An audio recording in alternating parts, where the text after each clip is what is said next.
Welcome to Hello Unknown, a podcast exploring the hidden parts of the human experience. I'm Jonathan Wright.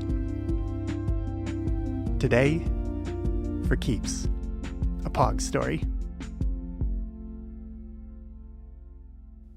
In 1991, a fifth grade school teacher named Blossom Galbiso introduced a new game to her students.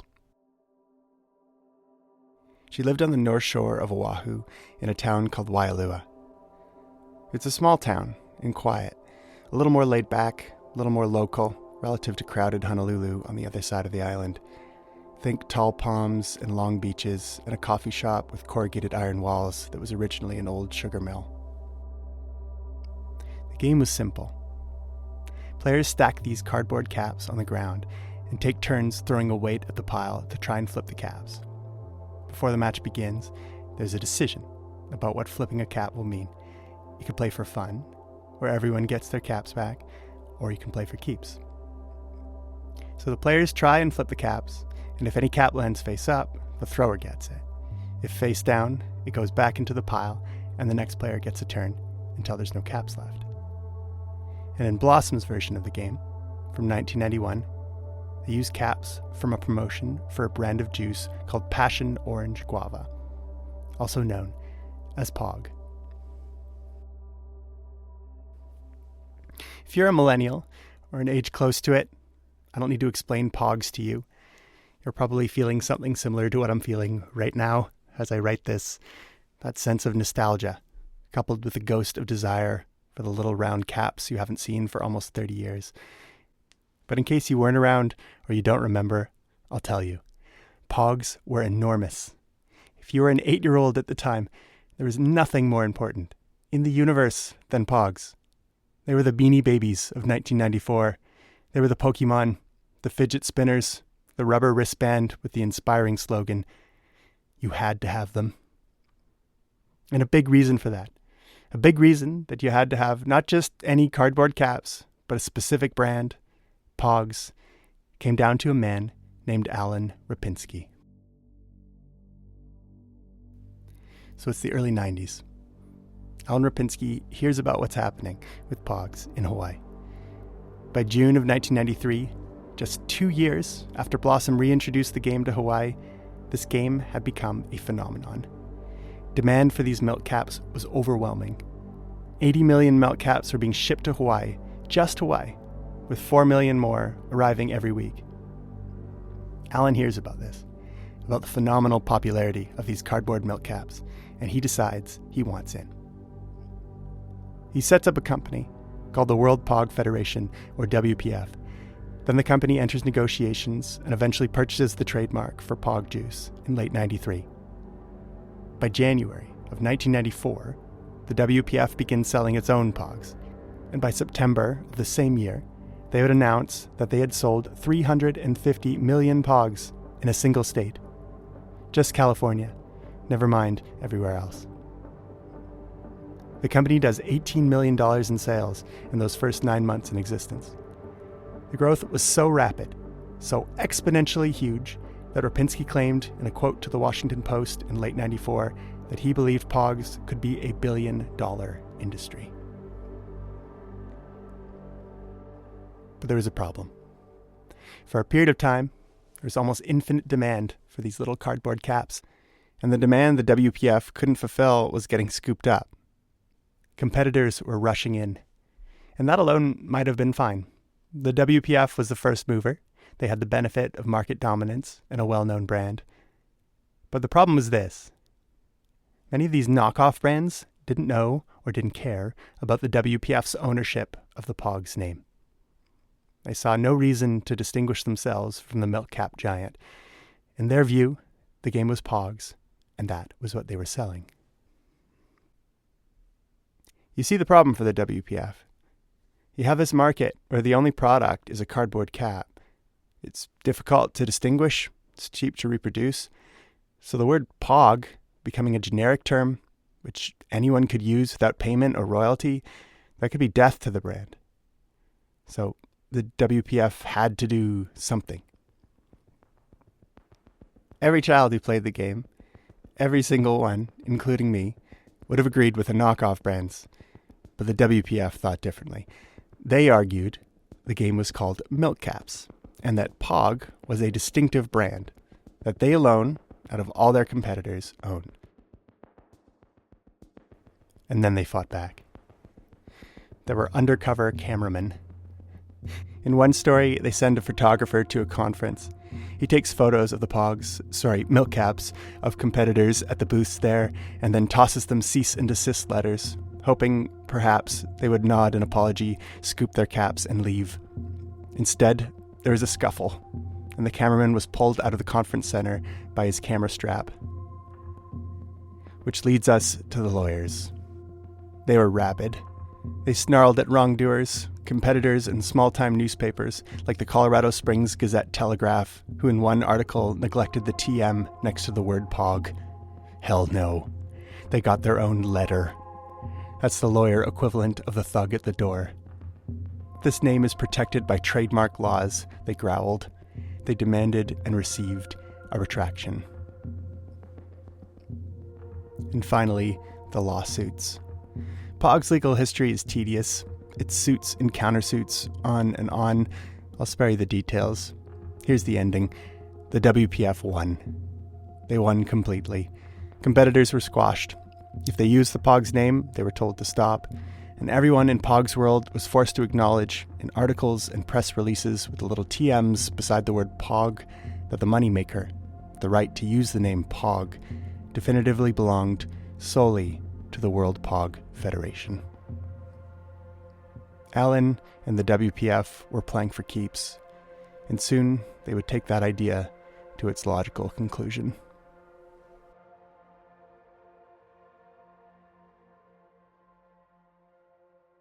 My evidence is a book. This book, published in 1995, is the WPF Official POG Collector's Guide, subnamed A Milk Cap Collector's Guide.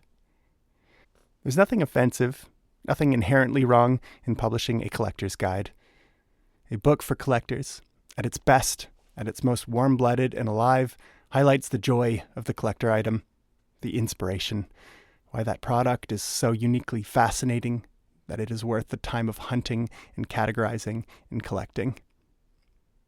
But yeah, the WPF Official POG Collector's Guide, it is none of that. The focus of this book, which is, by the way, written for children and published by a children's publisher, the focus is POG's marketing and intellectual property law, the law of who owns what.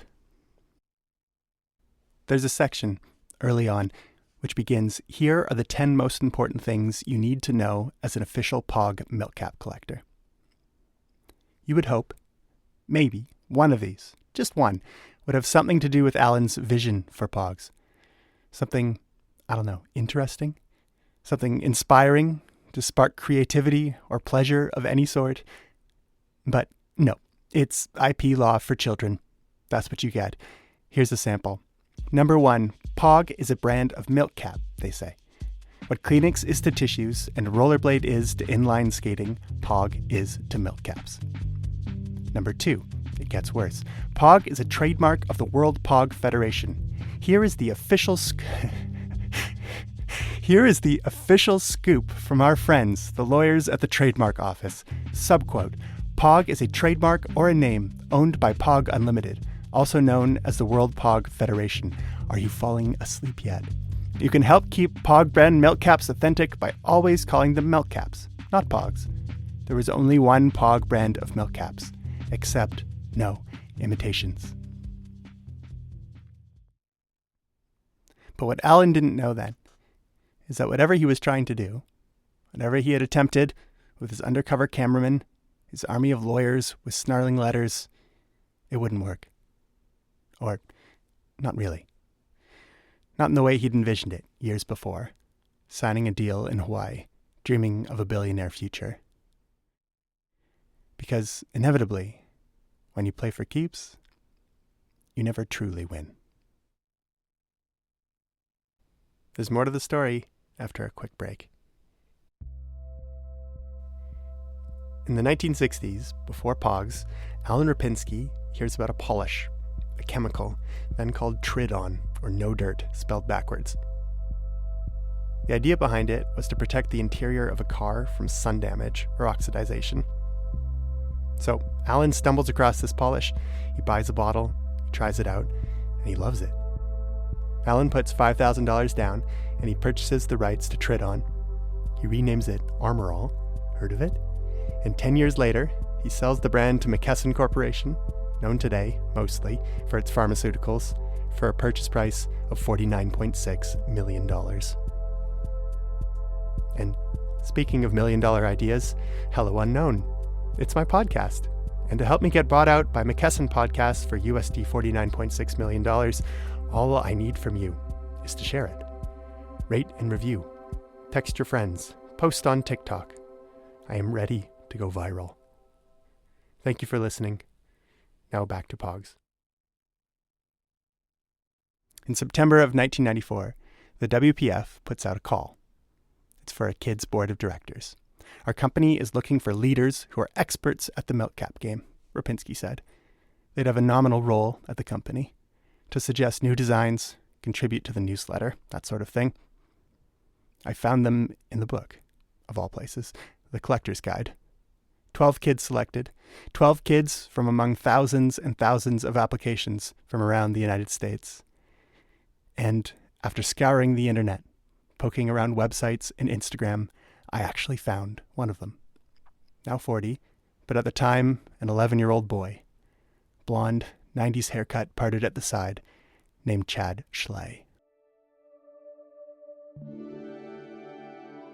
So it's March of 94. POGs is incredibly popular. Everyone at Chad's school is playing. Everyone at his school is obsessed. And an idea comes to Chad in the form of a problem. Something only he could solve, uniquely among the kids of Southern California. It was the problem of the slammer. By this time, just a few months into 1994, milk caps, to the kids in Chad's class, already felt like small stakes. Instead of caps, these kids began playing the game with slammers, the weights used to flip the caps. At the time, in the stone age of the POG, these slammers were made of plastic. They were light and clumsy, so they'd stack up these slammers and would try to flip them, but it was difficult to flip a plastic slammer with another plastic slammer. So something stronger was needed, something meatier, something made of metal. And it so happened that Chad's father owned a machining shop. Before POGs, Chad would already go in with him on the weekends, just following him around. He learned from an early age how to work the various tools in the shop, like the mill and the lathe, both used in metalworking to cut raw material into a product. Chad saw the opportunity. He found a metal slug, the raw waste from some tool his father had made. He thought, this looks like a slammer. And he had an idea. Why not make my own slammers? I've seen the pictures of his first slammers, his first run. They're really cool. Honestly, these circular metal pieces, brass or steel, 1.5 inches in diameter, 3/4 inch thick, with concentric rings from the edge to the center, and the words CD Slammer at the top. He brings them to school and shows them to his friends. There's interest, of course. He ends up selling his first run to 3 kids, Evan Pinchett, Seth Moore, and Matthew Eaton, for $7 or $8 each. But he didn't stop there. Where Chad lived, there was a toy shop. It was the perfect toy shop, in fact, called Ultimate Hobbies, and it was all in on selling POGs. Chad went to the owners. I could make you slammers, he told them. He showed them the prototype. They had a look, and they thought it was great. They said they were in. They drew up an order right there. 2 CD slammers, the invoice says, the name of Chad's new business. It was for 500 CD slammers at $2.18 each, to be delivered within 8 weeks. No problem, Chad said. From here, this boy, this 11-year-old, went to visit machine shops. He brought the dimensional print he'd made, an engineering drawing for a second production run. There were steps in the process, and each step required its own machine shop, deburring, roll marking, heat treating, black oxide, etc. So Chad went with his dad to each of these shops, and he gave them their order. Chad didn't have any money, of course, so he had to ask for terms. They'd do the work, and he'd pay them once he got paid. Most were generous with this boy, except for one business. To them, Chad gave up his BMX bike as collateral, which they'd return once the order was paid up. And it worked. The Slammers came out beautifully. Ultimate Hobbies was over the moon. They paid him in full. Chad paid back his suppliers, and they returned his BMX bike. And then, Ultimate Hobbies came back to Chad and asked him whether he might do another order. He said yes, and he got back to work.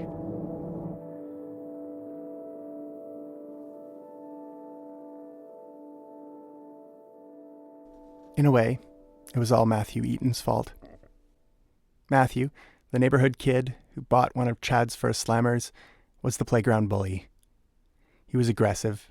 He had this ever-growing hoard of POGs that he'd won from the kids in the class or stolen from them, one by one, from the pile. And, of course, Matthew wasn't the only one. Fundamentally, POGs, playing for keeps, was gambling. There's no question. The intensity, the adrenaline of the stakes, that was a huge factor in its success. It was like a drug. You could lose big, or you could win big. Older kids could take advantage of younger kids or less skillful kids. Or you could just sneak a POG here and there and hope nobody noticed. But school officials were noticing, and they didn't like it. There were fights. Teachers found themselves negotiating disputes between children about this schoolyard game, and they had no appetite for that. It was just easier to ban it altogether. Which, just around that time, the second production run for CD Slammers was what they did. Chad's school made an announcement that POGs would no longer be allowed on school grounds, and for Chad, that was the end of the road. Ultimate Hobbies stuck to its deal, paying Chad for the order, but of the 500 they bought, they actually sold only a few of them. Chad still goes into the shop from time to time, decades later. The owner will smile at him, leaning over the counter, and say, "Hey Chad, want to buy some slammers?" But for the WPF, even as demand begins to plummet, they keep playing. In April of 1995, they hold their first and only meeting of the kids' board of directors. Chad's grandmother had read the call back in 1994 in the Orange County Register. Chad applied, writing an essay by hand, and then promptly forgot about it. In the interim, the POGs ban comes, the fad fades in the California market, and then Chad gets something in the mail. A really nice envelope, like a college acceptance letter. He waits to open it until his dad gets home, and they do it together. His application was accepted. Chad was going to be on the WPF Kids Board of Directors. A few weeks later, Chad is picked up from his home in a black Ford van. He's brought with his parents to the WPF headquarters in an industrial area of Irvine, California. A nice building, he remembers, covered in white travertine with black windows. The WPF had their own floor. Chad meets the designers. He sees the computers and the new POG-based products, a cartoon and juice. It is a candy tasting, and he gets to meet the founder, the man himself, Alan Rapinski, who was very kind, Chad said. Everyone liked him. In the meantime, it's not going well for the WPF. Even in May of that year, toy stores were reporting slowing sales. One store owner cited the school bans as the primary reason, but he also said, very honestly, that he thought POGs was likely just another fad that would come and go. The companies are predicting one more Christmas of sales, he said, but I think they'll be over by the end of summer. Of course, these companies included the WPF. It wasn't just talk, at least for them. The WPF put all their milk caps on their prediction. They spent millions on pre-orders in anticipation of a Christmas bump in sales, a bump that would never arrive.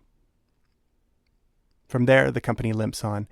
There's a cash crunch in November 1995 and a near bankruptcy when the company is rescued by new investors, only for another cash crunch to arrive in 1997 when POGs disappear for good.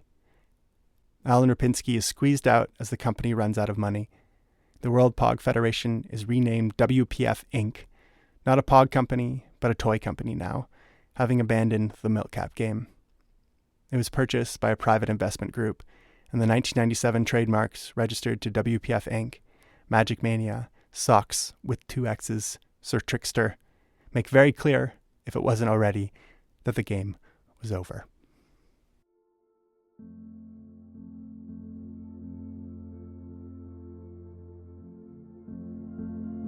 Eventually, Chad took over from his dad at the machine shop. You could check out his company. It's still there, near LA.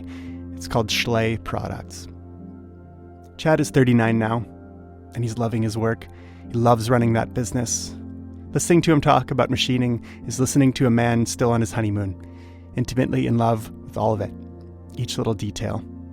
He could go on forever about the products they make now, and he would have if I'd let him. Unfortunately, he no longer makes slammers. POGs and slammers were a huge part of Chad's early life. Maybe the biggest part. But he wasn't playing for keeps. He was just a child.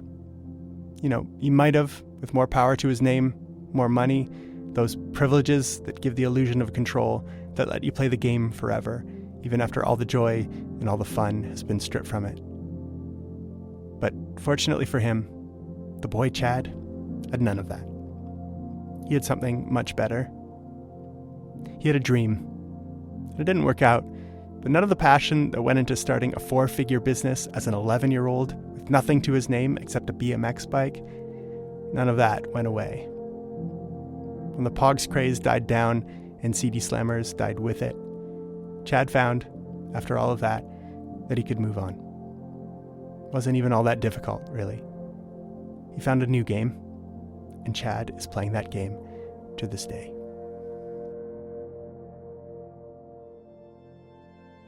Our episode today is written, edited, and produced by me, Jonathan Wright.